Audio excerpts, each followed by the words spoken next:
marka waxaa lagu yidhahda T3ga T4ga waa shaqeynayaan wax tayrooda ma qabtid alxamdulilah ilaahay baa taas ku mahadsan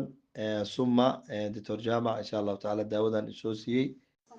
asalaamu calaykum waraxmatullahi wabarakaatu doctor jaamac khayr allah ku siiyo magacayga waxaa la yidhaha cismaan cali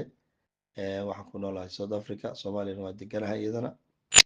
2024 daawadan waxaan maaragtay soomaaliya aan ku qaatay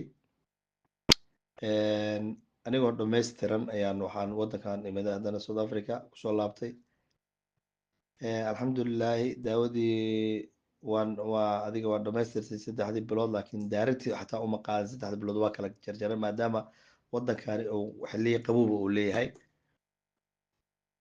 maasha allah ilaahi subxaanahu watacaala maaragtay waa igu caafiyey waxaa laylahay tyrodka buro halkaa ku tiilay laakiin tyrodka T3 iyo T4 uu ku shaqeeyaa T3 iyo T4 uu ku shaqeeyo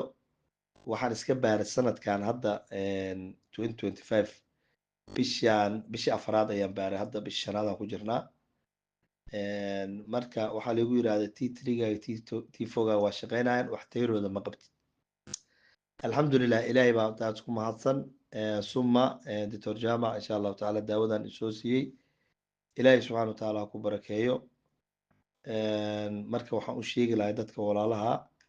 inay isticmaalaan daawadan ilaahay subxaana watacaala daawaha ugu soo daro intaasaa maaragtay iga sii gaarsiiya allah ku barakeeyo asalaamu calaykum waraxmatullah